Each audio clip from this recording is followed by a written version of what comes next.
दोस्तों, इंद्रलोक और शहजादा बाग की यह सरजमीन, अब थोड़ी देर नारे लगाना बंद कर दीजिए। मैं 5-7 मिनट आपसे थोड़ी देर मुखातिब रहना चाहता हूं। हाँ, सब कर देंगे, आप परेशान ना हो। आपने लंबी तकरीर सुनी है, मैं कोशिश करूंगा कि थोड़ी देर आपके साथ खड़ा रह सकूं। चिरागों के सफर में दबदबा हो आंधियों का, चिरागों के सफर में दबदबा हो आंधियों का, तो फिर अंजाम जुल्मत के सिवा कुछ भी नहीं होगा। यह दुनिया नफरतों के आखिरी स्टेज पर है, इलाज इसका मोहब्बत के सिवा कुछ भी नहीं होगा। मेरी आंखों के सामने जो नई नस्ल खड़ी है, तमाम बुजुर्ग यहां बैठे हैं। मैं बहुत दिन से सोचता था कि कभी आपके बीच में आऊंगा और आपसे मुलाकात करूंगा, आपसे थोड़ी देर बात करूंगा, लेकिन मौका भी मिला है तो एक चुनावी मौके पे आपके बीच में आया हूं और भाई अनिल भारद्वाज जी की आवाज पर आपके बीच हाजिर हुआ हूं। हमारे अल्पसंख्यक विभाग के प्रदेश चेयरमैन अब्दुल वाहिद कुरैशी साहब का इसरार था कि आपको हाजिर होना है। मेरे भाई, आप पिछले 3 घंटे से यहां पे मौजूद हैं, मुझे पता है, और हमसे 3 फीट 4 फीट नीचे बैठे हुए हैं, हम स्टेज पे बैठे हुए हैं। लेकिन मैं स्टेज के साथियों से भी कहना चाहता हूं कि ये जो 3 फीट 3.5 फीट 4 फीट नीचे बैठे हैं, असल में इनके होने से सारी रौनक है। ये हैं तो हम हैं, ये है तो हमारा कार्यक्रम है। मैं आपके संघर्ष को सलाम करता हूं कि आप पिछले 3 घंटे से मोहब्बत के उस मसीहा का इंतजार करते रहे जिसका नाम राहुल गांधी है। मैं उनका सिपाही बनकर के आपके बीच में आया हूं और आपसे यह कहना चाहता हूं कि 5 तारीख को आपको अपने घरों से बाहर निकलना है। न सिर्फ सदर बाजार के मुस्तकबिल का फैसला करना है, बल्कि दिल्ली के भी मुस्तकबिल का फैसला करना है। यह लड़ाई बहुत बड़ी लड़ाई है। यह लड़ाई अगर आपको लगता है कि सिर्फ चुनावी लड़ाई है तो आप गलतफहमी के शिकार हैं। एक तरफ वो ताकतें खड़ी हैं जो नफरत के साथ खड़ी हैं, और एक तरफ वो ताकतें हैं जो मोहब्बत के साथ खड़ी हैं। ये इंद्रलोक है। मैंने देखा है, मैंने वो विजुअल देखे हैं कि यही आपके सामने इबादत करते हुए एक इंसान के पैर पर किस तरह से लात मारी गई थी। ये वो सरजमीन है कि जहां पिछले 15 साल से सदर बाजार के लोग, शहजादा बाग के लोग, इंद्रलोक के लोग कब्रिस्तान मांगते रहे, लेकिन कब्रिस्तान के नाम का वादा करके आपसे वोट तो लिया गया, लेकिन केजरीवाल कभी यहां झांकने नहीं आए। वो कब्रिस्तान आज भी इंतजार कर रही है। ऐसे में मैं आप सबसे कहना चाहता हूं मेरे भाई कि एक तरफ नफरत खड़ी है, एक तरफ झूठे लोग खड़े हैं, एक तरफ नरेंद्र मोदी खड़े हैं और उनका छोटा रिचार्ज खड़ा है, और एक तरफ कौन खड़ा है? राहुल गांधी।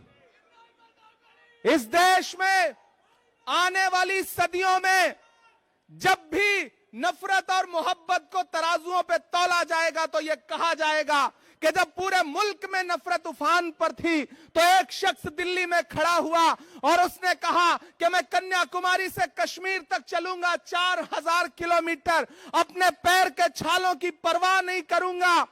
मैं चला हूं राहुल गांधी के साथ, मैंने देखे हैं उनके पांव के छाले। जब मैं उनके साथ चलता था तो मुझसे मीडिया के साथी कहते थे कि इमरान साहब आप तो शायर हैं, आप राहुल गांधी के कंधे से कंधा मिलाकर चल रहे हैं, क्या कहेंगे? तब मैं उनसे कहता था कि जो हर जालिम से टकराएगी वो आंधी बनाऊंगा, जो हर जालिम से टकराएगी वो आंधी बनाऊंगा। नए अंग्रेज आए हैं, नया गांधी बनाऊंगा। वह इंसान 4000 किलोमीटर चलता रहा, सिर्फ एक नारा लगाता रहा कि नफरत छोड़ो भारत जोड़ो, सिर्फ एक नारा लगाता रहा कि नफरत के बाजार में मोहब्बत की दुकान खोलनी है। अरे इंद्रलोक वालों, शहजादा बाग वालों, आप तो इस बात पर ईमान रखते हो ना कि मजदूर का पसीना सूखने से पहले उसकी मजदूरी उसे दे देनी चाहिए। रखते हो ना इस बात पर ईमान? मैं रखता हूं इस बात पर ईमान कि मजदूर का पसीना सूखने से पहले उसकी मजदूरी उसे दे देनी चाहिए। मुझे बताएं, आज शहजादा बाग के लोग मुझे बताएं, इंद्रलोक के लोग मुझे बताएं, और खास तौर से मेरे अपने समाज के लोग मुझे बताएं कि जब यहां पर नमाज पढ़ते हुए इंसान को लात मारी जा रही थी, जब वहां संभल में लाशें बिछाई जा रही थी, जब हाथरस में एक दलित बिटिया का बलात्कार हो रहा था, जब मणिपुर में माएं बेटियां बिना कपड़ों के परेड कराई जा रही थी, तो निकला था कोई केजरीवाल कुछ बोलने के लिए? निकला था कोई केजरीवाल? निकले कोई नरेंद्र मोदी कुछ बोलने के लिए? नहीं निकले ना। कौन निकला? संभल में कौन खड़ा था? हाथरस में कौन खड़ा था? मणिपुर में कौन खड़ा था? कन्याकुमारी में कौन खड़ा था? कश्मीर में कौन खड़ा था? जब दिल्ली जल रही थी तो कौन खड़ा था?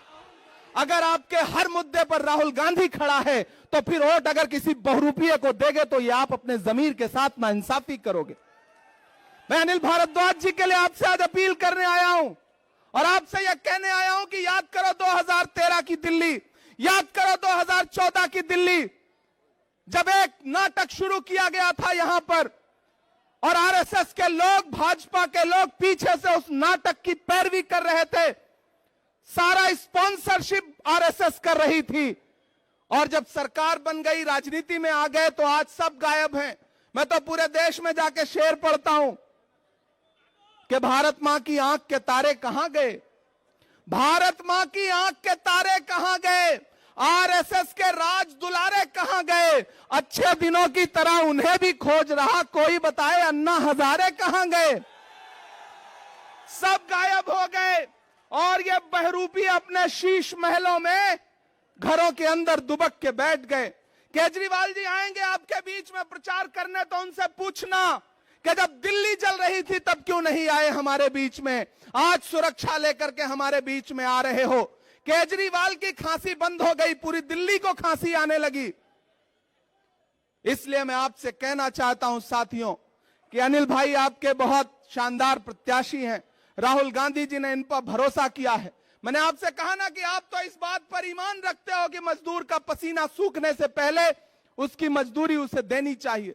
मैं चला हूं राहुल गांधी के साथ कन्याकुमारी से कश्मीर तक, मैंने उनके पांव के छाले देखे हैं।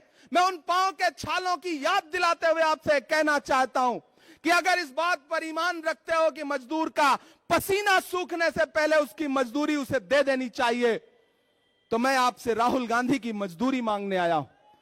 और वो मजदूरी है अनिल भाई को अपना एक एक वोट देकर के हाथ के पंजे के सामने वाले बटन पे 5 तारीख को अपना एक एक वोट देकर के इन्हें विधानसभा पहुंचाइए।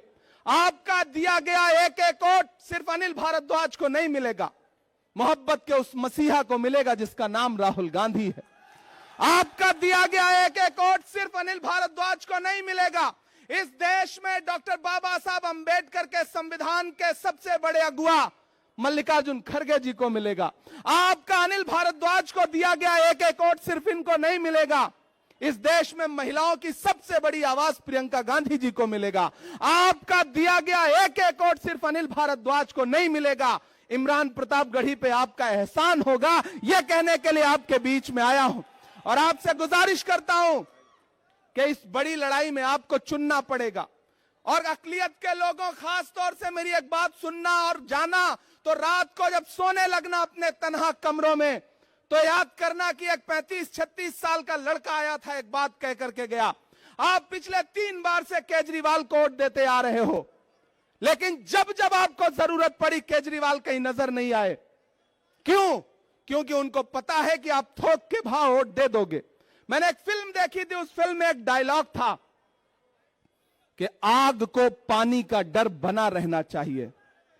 आपने वो डर खत्म कर दिया, आपने उनको यह एहसास दिला दिया कि आप दिल्ली दंगों पे बोलो या ना बोलो, हम तुम्हें वोट देंगे। आपने एहसास दिला दिया कि जब बिल्किस के बलात्कारी रिहा किए गए और मीडिया ने मनीष सिसोदिया से पूछा कि आप क्या बोलोगे, तो उन्होंने माइक अपने सामने से हटा दिया, लेकिन फिर भी आपने उन्हें वोट दिया। आपने उन्हें एहसास दिला दिया कि आप संभल में लाशें बिछी रहेंगी, आप नहीं बोलोगे, हम फिर भी आपको वोट देंगे। और दलित भाइयों, आपने एहसास दिला दिया कि हाथरस में दलित बिटिया के साथ बलात्कार हुआ, अरविंद केजरीवाल कुछ भी नहीं बोलेंगे, लेकिन फिर भी आप उन्हें वोट देंगे। ये भ्रम तोड़िए, उन्हें एहसास दिलाइए कि आग को पानी का डर बना रहना चाहिए। वो डर जो खत्म हुआ है उसे 5 फरवरी को फिर से पैदा करिए अपने घरों से निकलिए और अपना एक एक वोट अनिल भारद्वाज को दे करके राहुल गांधी के हाथों को मजबूत करिए। बहुत लंबी तकरीर नहीं करनी है, आपसे बस ये कहने आया हूं कि यह लड़ाई बहुत बड़ी है।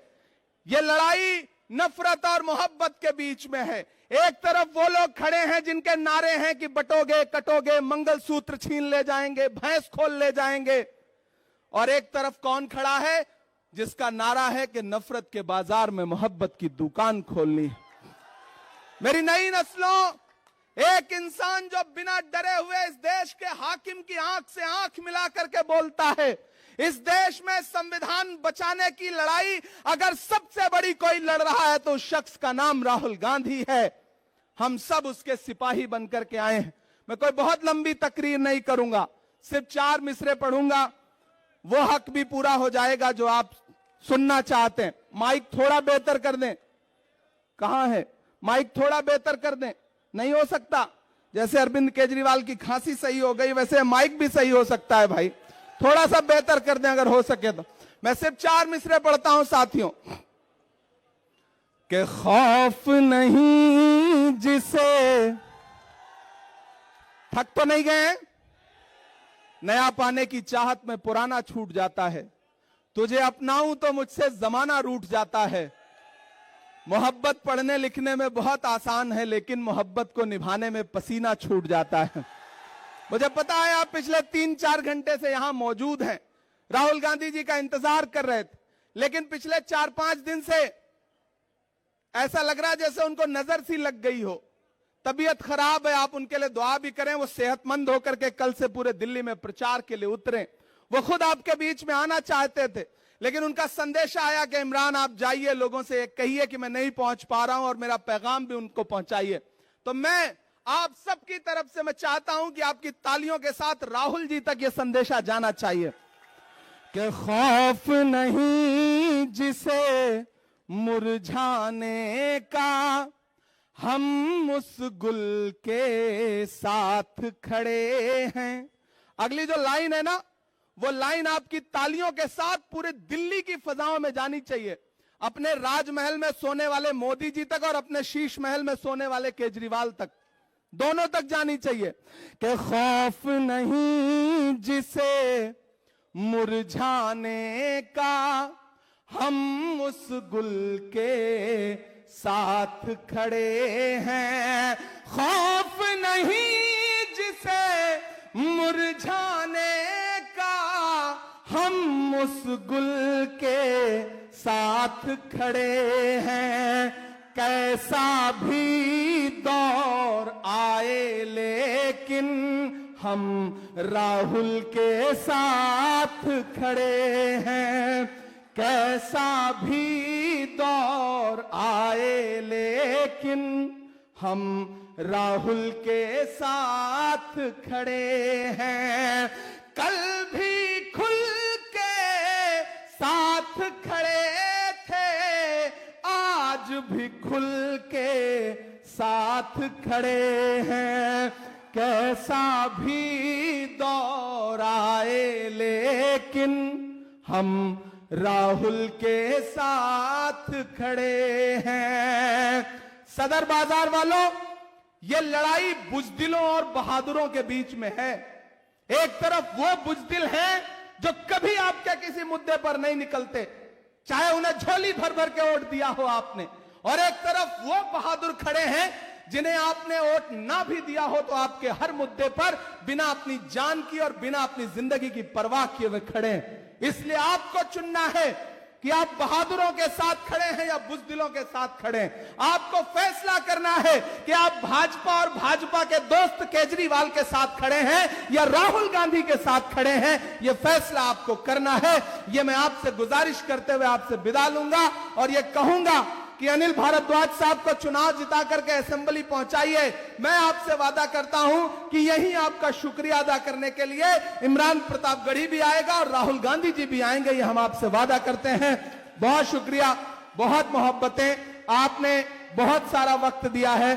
बहुत शुक्रिया काजी साहब का, देवेंद्र जी का, और खुसूसी तौर पर वाहिद कुरैशी साहब और उनके साथियों से भी मैं कहूंगा कि इस चुनाव को मजबूती के साथ अनिल भाई की लड़ाई है। बहुत शुक्रिया, बहुत